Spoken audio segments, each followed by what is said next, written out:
dans l'actualité également, actualité olympique. Cette fois-ci, cette deuxième médaille d'or que la France a obtenue cet après-midi.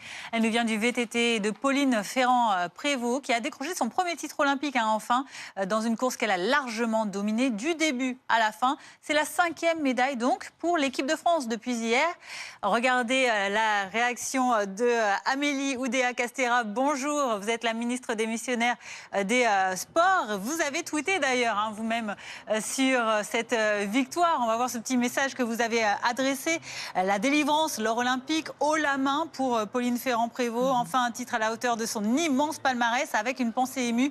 Vous le dites également pour sa coéquipière, Loana Lecomte, qui a fait une terrible chute. En tout cas, on voit que vous aussi, ça vous fait évidemment très plaisir, cette deuxième médaille d'or pour la France. Absolument, et puis la première en individuel, et on est forcément très très content pour Pauline parce que c'est une championne exceptionnelle. Elle avait gagné de nombreux titres mondiaux, mais il lui manquait ça, il lui manquait une immense réussite comme ça aux Jeux Olympiques. Elle le fait à la maison, elle s'était préparée d'une manière absolument exemplaire, à tel point qu'elle disait tout à l'heure en sortant de sa course, j'étais un robot, j'étais tellement préparée, j'étais tellement engagée, tellement concentrée que voilà, ça pouvait pas lui échapper. Elle a vraiment gagné cette course haut la main, c'est extraordinaire. On est très très heureux pour elle. Oui, la détermination, la résilience de Pauline Ferrand-Prévot qui ne lâche rien. Alors pour le programme de la journée, c'est pas fini parce qu'il y a beaucoup de Français qui sont engagés. On a Amandine Bouchard en judo, Walid Kiar également pour la médaille de bronze. On a de l'escrime avec Yannick Borel et on a la natation. Léon Marchand qui peut décrocher son premier titre olympique sur 400 mètres 4 nages. On attend beaucoup de lui évidemment. Absolument, et puis vous l'avez dit, cette deuxième partie d'après-midi et cette soirée s'annonce extrêmement excitante. C'est formidable que Yannick Borel ait remporté là ce combat contre le japonais. On va suivre avec beaucoup d'attention à 20h45 sa demi-finale. C'est formidable parce qu'on était évidemment un petit peu déçus pour Romain Canon, mais la dynamique là est vraiment encourageante avec Yannick. Et puis Amandine qui nous a montré à quel point elle avait la niaque ces derniers temps. On l'attend, elle est là, elle va être encouragée par tout le public ici, le Club France qui va vibrer. Et puis après, vous l'avez dit, on a notre star. Ça va être très impressionnant pour le public français, les visiteurs du monde entier, de voir ce soir Léon Marchand démarrer. Et on a hâte en effet de voir ça. Alors c'est JO qui commence très bien pour les Français. Est-ce que ça reste notre cap, notre objectif, le top 5? C'est vraiment atteignable à ce stade en tout cas. Oui, absolument. Ça reste totalement notre objectif. Et c'est vrai qu'avec les 4 médailles hier et puis cette médaille d'or du rugby à 7, c'était en fait la première journée aussi heureuse et aussi puissante en termes de résultats depuis 80 ans dans une compétition olympique. C'était extraordinaire d'avoir dès le lendemain de la cérémonie d'ouverture cette dynamique, parce qu'on le sait, quand ça démarre bien au début, ça donne confiance à toute la délégation. Et ça, c'est formidable. Hier, cette première médaille d'or en équipe. Ce matin, cette première médaille d'or en individuel. Les garçons, une fille ce matin. Ça y est, la dynamique, elle est totalement lancée. Déjà 4 médailles hier. 7 médailles ce matin. Ça va continuer dans la journée, j'en suis certaine. Et au global, je crois qu'on doit vraiment souligner que la journée d'hier a été un immense succès. Vous savez, on a reçu 600 000 spectateurs dans 29 sites. Les choses se sont bien passées, les gens sont heureux, le public est là. Ici au Club France, il y a une ferveur populaire qui s'exprime. On a en plus maintenant le retour du soleil, c'est vraiment un bonheur total. Ouais, ça fait plaisir, effectivement, le soleil, le plein de confiance pour les Français. Alors, il y a quand même une interrogation sur le triathlon. Vous vous êtes baignée, Madame la Ministre, dans la Seine, c'était le 13 juillet dernier.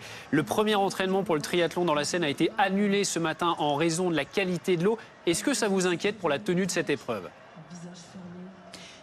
Non, on n'est pas du tout inquiet. C'est donc la partie familiarisation, l'entraînement, qui a dû être annulé ce matin juste pour la composante donc de natation. On est très vigilant sur l'évolution là de la qualité de l'eau. Il y a eu des trompes d'eau toute la journée de vendredi, toute la soirée de la cérémonie d'ouverture, une grande partie de la journée de samedi. Donc c'était inévitable. On savait très bien que les données ne seraient pas suffisantes pour permettre cette familiarisation. On va regarder comment ça évolue, mais bon, on est voilà, il est probable que même peut-être demain les choses puissent être un petit peu difficiles. On va voir comment ça évolue. On aura des éléments plus précis cet après-midi. Mais en tout cas, sur la bonne tenue des épreuves elle-même, il n'y a pas d'inquiétude. Vous l'avez en tête, mardi, mercredi, c'est les épreuves hommes puis femmes. On a de toute façon prévu des journées de contingence qui nous permettent de décaler un petit peu les épreuves si jamais cela devait être nécessaire. Pour l'instant, on n'en est absolument pas là. On sait par l'expérience qu'on a acquise des dernières semaines, des derniers mois, que la résilience en fait est assez rapide, c'est-à-dire qu'après de très niveaux de pluie, de très forts niveaux comme on les a connus là, en fait ça met à peu près 48 heures pour revenir au bon niveau d'indicateur.